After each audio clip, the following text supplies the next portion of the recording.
যে মসজিদে কোরআন শরীফ পড়া নিষেধ, সেই মধ্যে সালাত আদায় করা যাবে কিনা? মসজিদে কেন সালাত আদায় করেন? মন্দিরে যাবেন, মন্দিরে যাবেন। আমার কাছে দুই গ্রুপ আসছে, বড় অদ্ভুত ব্যাপার। শয়তান যে কিভাবে আমাদের প্রতারণা করছে, হরিণা কুণ্ডু বেশি দূরে না আপনাদের থেকে। একজন ফোন করেছে যে স্যার খুব মারামারি হচ্ছে, একটু আপনার কাছে আমরা দুই গ্রুপই আসবো। তোলা না, আসার দরকার নেই, মারামারি করো, মারামারি করে যে দল জিতবে বসবে আমি সেই দলে। বলে না স্যার, মারামারির আগে একটু আসতে হবে। আসছে দুই গ্রুপই, কম বেশি কোনো কিছু না কিছু আমাকে মহব্বত করে। এক গ্রুপ নতুন আহলে হাদিস, আর এক গ্রুপ পুরনো হানাফি। এখন কথা হলো, হানাফিদের কথা হলো যে স্যার ঝগড়াঝাটি করতে রাজি না, ওরা যদি রফাদাইন করতেই চায়, জোরে আমিন করতেই চায়, আর একটা মসজিদ বানাক, আমরা বাধা দেবো না, কিন্তু আমাদের মসজিদে চলবে না। আর যারা নতুন আহলে হাদিস তাদের কথা হলো স্যার সহিহ হাদিস মানবো, এজন্য যদি মসজিদ বানাতে হয় আরেকটা বানাবো। ইমানের কি জোর বোঝেন? তা হানাফিদের বললাম যে আচ্ছা, রফাদাইন করা, জোরে আমিন বলা বেশি গুনাহ, না দাড়ি চাচা, সুদ খাওয়া, ঘুষ খাওয়া বেশি গুনাহ? বলেন তো আপনারা হানাফিরা, বলেন কোনটা বেশি গুনাহ? আপনার মসজিদ দাড়ি চাচা নামাজ পড়ে, সুদখোর নামাজ পড়ে, ঘুষখোর নামাজ পড়ে, বিড়ির গন্ধে দাঁড়ানো যায় না, সেও নামাজ পড়ে। আপনি কারোর বলেন না যে আরেকটা মসজিদ বানা, বলেন নাকি? কিন্তু আপনি রফাদাইন করলে, জোরে আমিন বললে বলেন আরেকটা মসজিদ বানা। এটাকে হানাফি মযহাবের কোন কিতাবে আছে যে তোমার মসজিদে জোরে আমিন বললে, রফাদাইন করলে তাদের মসজিদে নামাজ পড়তে দিবা না? আছে নাকি? আছে। যারা এই কাজ করে, অর্থাৎ হানাফি নাম দিয়ে মসজিদ থেকে বের করে, তারা হানাফি না, তারা মাযহাবের নামে জালিয়াতি করে। মাযহাবের কোনো কিতাবে নেই যে মসজিদে কেউ অন্য মাযহাবের নামাজ পড়লে বের করিতে। বরং আমার একটা ছোট্ট বই আছে, এখানে আছে, সেটা হলো সালাতের ভিতরে হাত কোথায় বাঁধবেন। দেখবেন আবু হানিফা সহ হানাফি মাযহাবের ইমামরা সবাই, এই আমি এক মসজিদে নামাজ পড়ছি, কেউ মালিকি, কেউ শাফি, কেউ হানাফি, হানাফির পাশে দাঁড়িয়ে জোরে আমিন বলছে, আরেকজন আসতে, কেউ কাউকে বাধা দিতেন না। কথা বুঝেছেন? দুই নম্বর, আদৌ মুসলমান কিনা দেখি। কোন কোরআনে কোন হাদিসে আছে যে তুমি সুদখোরের কিছু বলবা না, দাড়ি চাচার কিছু বলবা না, মুখ দিয়ে বকবকাইয়া গন্ধ বেরোয় তার কিছু বলবা না, একজন জোরে আমিন রফাদাইন করেছে বলবা? আছে নাকি? হাদিসে আছে নাকি? নেই। তাহলে আমরা কোরআনও মানলাম না, হাদিসও মানলাম না, মাযহাবও মানলাম না। যারা হাদিস মানবে তাদের বললাম যে ভালো কথা, তুমি সহিহ হাদিস মানবা, সহিহ হাদিস মানবে, রফাদাইন করবে, জোরে আমিন বলবে, দাড়ি দেই। দাড়ির গুরুত্ব বেশি না রফাদাইনের গুরুত্ব বেশি? কোন আমলের গুরুত্ব কোনটার বেশি, এটা কোথার থেকে জানা যায়? নিজের মন গড়া না নবীজির হাদিস থেকে? রাসূলুল্লাহ সাল্লাল্লাহু আলাইহি ওয়াসাল্লাম দাড়ি রেখেছেন, তাই রাখা সুন্নত। দাড়ি রাখতে আদেশ করেছেন, কাজেই রাখা ওয়াজিব। দাড়ি না রাখলে গাল দিয়েছেন, দাড়ি কাটতে নিষেধ করেছেন, কাজেই কাটা হারাম। রাসূলুল্লাহ সাল্লাল্লাহু আলাইহি ওয়াসাল্লাম রফাদাইন করেছেন, না করার হাদিস সহিহ, কাজেই সুন্নত। কিন্তু না করলে কাউকে রাগ করেননি, করার কোনো আদেশ দেননি। তাহলে গুরুত্বের পার্থক্য আছে না? তাহলে আমি দাড়ি রাখলাম না, দাড়ি রাখার আদেশ দিলাম না, দাড়ি চাচলে কাউকে আপত্তি করলাম না, রফাদাইনের গুরুত্ব দিলাম, এটা কিন্তু বিদআত, গুরুত্বগত বিদআত। অর্থাৎ আপনি সহিহ হাদিসকে অসহিভাবে পালন করছেন। দুই নম্বর কথা হলো, রফাদাইন করতে হবে, এটা কি ফরজ? না, রাসূলুল্লাহ সাল্লাল্লাহু আলাইহি ওয়াসাল্লাম ফরজ বলেননি, সাহাবীরা বলেননি, তারা না করলে রাসূলুল্লাহ সাল্লাল্লাহু আলাইহি ওয়াসাল্লাম কোথাও নেই। রাসূলুল্লাহ সাল্লাল্লাহু আলাইহি ওয়াসাল্লাম টাকনুন নিচেই কাপড় পরে নামাজে দাঁড়ালে আপত্তি করেছেন, যাও আবার নামাজ পড়ো। রুকু সেজদা ঠিক না হলে আপত্তি করেছেন, যাও আবার নামাজ পড়ো। কিন্তু রফাদাইন না করলে, জোরে আমিন না বললে কারণ নামাজ হবে না, আবার পড়ো, কোনোদিন বলেননি। কাজে এটা সহিহ, সহিহটাকে সহিহ পালন করো, তুমি আমল করো, ঝগড়া করো না। কিন্তু এই ঝগড়া যে করছো এটা তো সহিহ না, এটা তো বিদআত। তৃতীয় হলো, মুসলমানের ঐক্য বজায় রাখা ফরজ, ঐক্য বিনষ্ট করা হারাম। দলিল কোরআন হাদিসে অনেক দলিল আছে, ওয়াতাসিমু বিহাবলিল্লাহি জামিয়ান, আল্লাহ রজ্জু ইসলামকে ঐক্যবদ্ধভাবে ধরে রাখো, দলাদলি করো না। ঐক্য বজায় রাখা ফরজ। মুসলমানদের ভিতরে বিভক্তি হারাম। মাযহাব নিয়ে এইটা হানাফি মসজিদ, এটা আহলে হাদিস মসজিদ, উভয় গ্রুপই অভিশপ্ত। ইসলাম এক। আল্লাযীনা ফাররাকু দীনাহুম ওয়া কানু শিয়াআন লাস্তা মিনহুম ফি শাই। যারা দিনটাকে ভেঙে ভেঙে দল দল করেছে, আল্লাহ বলছেন কোরআনে, হে নবী আপনার সাথে তাদের কোনো সম্পর্ক নেই। সালফে সালেহিন, সাহাবে কেরাম, তাবেঈন, তারা এই ফেকার মসলা নিয়ে মসজিদ ভাগ করেননি, যে যারটা করেছেন। তো এই জন্য যেটা বলছিলাম ভাইরা, কোরআন এবং সহিহ হাদিস পড়া যায় নাকি? নামাজে ইমাম সাহেব কোরআন পড়ে না রামায়ণ পড়ে?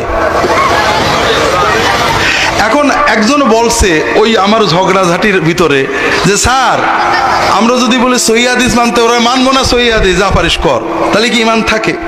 বলে না, ইমান থাকে না, এটা ঠিক, কিন্তু না থাকার জন্য আপনি দায়ী। আপনি এমন করে বলেছেন যে ও বাধ্য হয়ে এরকম রিয়াকশন করেছে।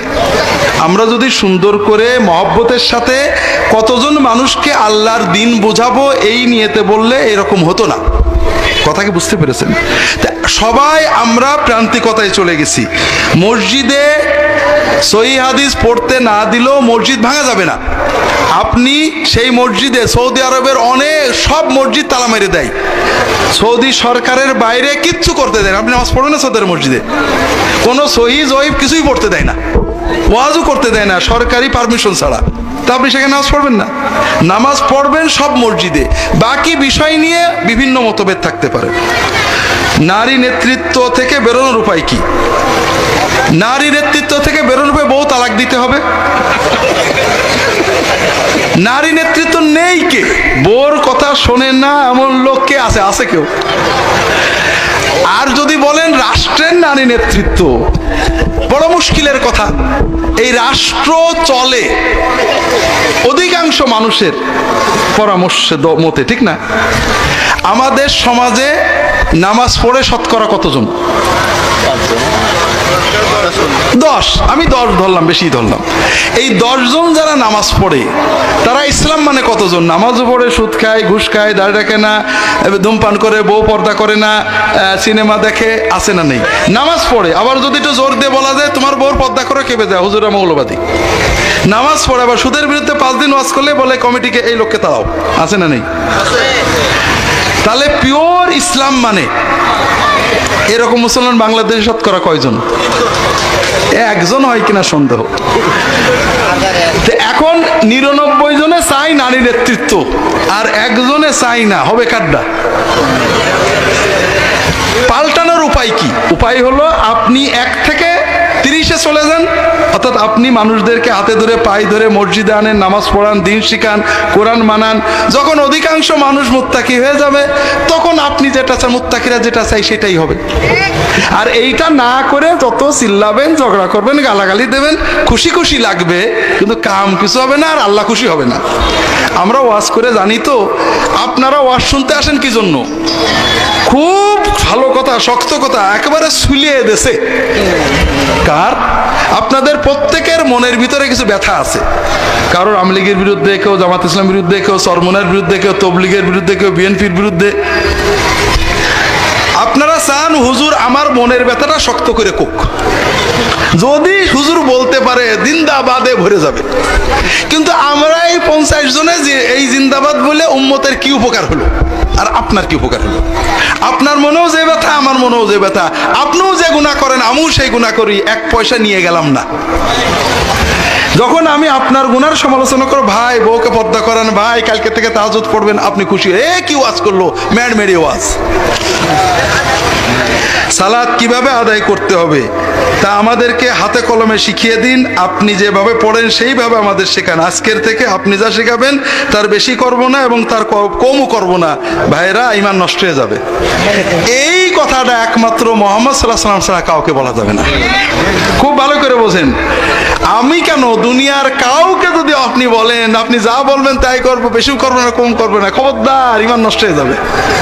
আপনি যা বলবেন আমি নবীর সুন্নত দিয়ে যাচাই করে নেব, এর বাইরে যাব না, এইটা হলো ঈমান। কথা বুঝেছেন? 2 নম্বর কথা হলো, ভাই আমরা জানি আপনারা ঝগড়া করেন। একজন বলছে হানাফিদের নামাজই হয় না, ও হাদিস মতো না। বলেন যে কেন ভাই, আমরা যে আল্লাহু আকবার বলি, আমরা নামাজে দাঁড়াই না? কেবলামুখী হয়ে দাঁড়ায় না উত্তরমুখী হয়ে দাঁড়ায়? কেবলামুখী হয়ে দাঁড়ায়, এটা হাদিস মতো না? হাদিস মতো না রামায়ণ মতো? এই যে হাতগুলো তুলি, হাদিস মতো না? আল্লাহু আকবার বলি, সহি হাদিস মতো না? সুবহানাক আল্লাহুম্মা বলি, সহি হাদিস মতো না? সূরা ফাতিহা পড়ি, সহি হাদিস মতো না?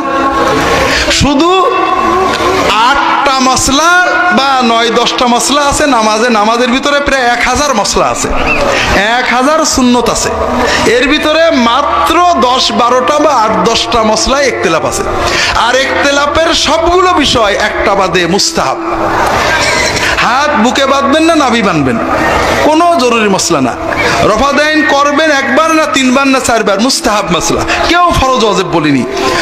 এরপরে মনে করেন সেজদায় যাওয়ার সময় আগে হাত দেবেন না আগে কান দেবেন না আগে মাথা দেবেন, এটা মুস্তাহাব মশলা, কোনো ফরজ ওয়াজিব মশলা না। তো এই রকম শুধু সূরা ফাতিহা পড়া এটা ফরজ ওয়াজিব মাসালা, এবং এতেও উভয় পক্ষের হাদিস আছে। তো এই 8-10টা মশলার জন্য আপনারা শুধু ঝগড়া মারামারি করে শেষ করে দেবেন, এটা ঠিক না। তবে আমি কি করে নামাজ পড়ি, এটার জন্য ভালো পরামর্শ হলো আমার রাহে বেলায়েত বইটা, একটা নামাজের অধ্যায় আছে, এটা পড়বেন। আমি যেটা বুঝি ভাই, আমার গুনাহগারের কথা যদি শোনেন, আমি যেটা বুঝি সেটা হলো নামাজটা হৃদয় দিয়ে অর্থ বুঝে আল্লাহর কাছে চোখের আবেগ দিয়ে মনের আবেগ দিয়ে পড়াটা হলো আসল কাজ। আপনি নামাজের দোয়াগুলোর অর্থ বোঝেন, সেজদায় আল্লাহর কাছে কাঁদেন, দোয়া করেন, আল্লাহর দিকে মনটাকে রুজু করে সুন্নত কেরাত সুন্নত দোয়া দিয়ে নামাজ পড়েন, এটা যদি অর্জন করতে পারেন এটা আপনার কাজে লাগবে। বাকি যে 8-10টা মুস্তাহাব বিষয় নিয়ে আমাদের ইখতিলাফ আছে, যেমন মনে করেন প্রথম ইখতিলাফ হলো নাভিতে বাঁধবেন না হাঁটুতে রাখবেন না কাঁধে গলায় ঝুলবেন, এটা নিয়ে ইখতিলাফ, তাই না? এটা আমার একটা বই আছে, সালাতে হাত বাঁধার বিধান, এটা আপনারা দলিল সহ বিস্তারিত পাবেন। তবে মুখতাসার কথা হলো 10টা সহিহ হাদিস বা তার বেশি আসছে যে তোমরা নামাজের ভিতরে ডান হাতকে বাম হাতের উপরে রাখবে, কবজির উপরে কবজি, অথবা এখানে অথবা এখানে। কিন্তু রাখার পরে হাত দুটো কোথায় রাখবে কোনো হাদিসে নেই, সহিহ কোনো হাদিস নেই। এ বিষয়ে হাদিসগুলো সবই জয়ীফ। কাজেই হাত এখানে রাখলেও নামাজ হবে, এখানে রাখলেও নামাজ হবে, এটা নিয়ে ঝগড়া করা অত্যন্ত অন্যায়। দ্বিতীয় রফউল ইয়াদাইন, যে দ্বিতীয় ঝগড়া আমরা করি, এর আগে কোনো ঝগড়া আছে আমার জানা নেই। রফউল ইয়াদাইন, রফুল ইয়াদাইন অর্থাৎ রুকুতে যাওয়ার সময়, রুকুতে ওঠার সময়, সেজদা 2 সেজদার মাঝখানে রফুল ইয়াদাইন করা সহিহ হাদিসে আসছে। আবার শুধু একবার করাও সহিহ হাদিসে আসছে, এটাও সহিহ। তবে রুকুতে যাওয়ার সময় রফুল ইয়াদাইন, রুকু থেকে ওঠার সময় রফুল ইয়াদাইন, এটা অনেক বেশি সহিহ, অনেক সাহাবী থেকে বর্ণিত। আমরা মাশাআল্লাহ, আমি বাংলাদেশ সৌদি আরবে ছিলাম, ভাবতাম আহলে হাদিসরা উদার, কারণ সৌদি আরব উদার, যে কোনো মসলাই তারা বলেন দেখো এটা আছে এটা আছে, আমরা এটাকে উত্তম মনে করি, ঝগড়া বলতেন না। আমরা ভাবতাম যে এরকমই বুঝি সবাই। দেশে এসে দেখলাম হানাফিরা হাদিস শুনলেই বলে মানসুখ, আর আহলে হাদিসরা হাদিস শুনলেই বলে জয়ীফ। অর্থাৎ আমার পছন্দের বাইরে যে হাদিসটা হানাফিরা শুনলে কি বলবে, ও মানসুখ হয়ে গেছে, মানে ওটা বাতিল হয়ে গেছে। আর আহলে হাদিসরা কি বলে, ওটা জয়ীফ। হাদিস বাদ দেওয়ার ক্ষেত্রে কেউ মানে দুর্বল নেই। কথাটা হলো আসলে মানসুখ হয়েছে, এটা বাতিল কথা।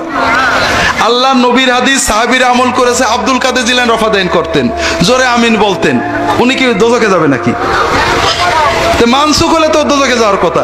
বড় বড় হানাফি আলেমরা রফা দাইন করতেন, দোজখে যাবে নাকি?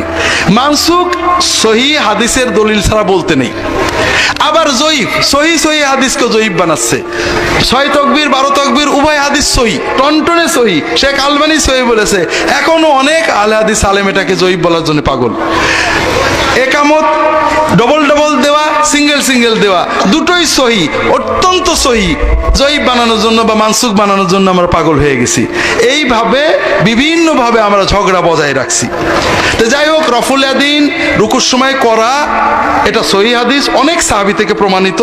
তবে আমাদের সমাজের লোক বোঝে না, সহি কেউ করলে রাগ করবেন না, এটা সহি হাদিস, পারলে কেউ করবেন।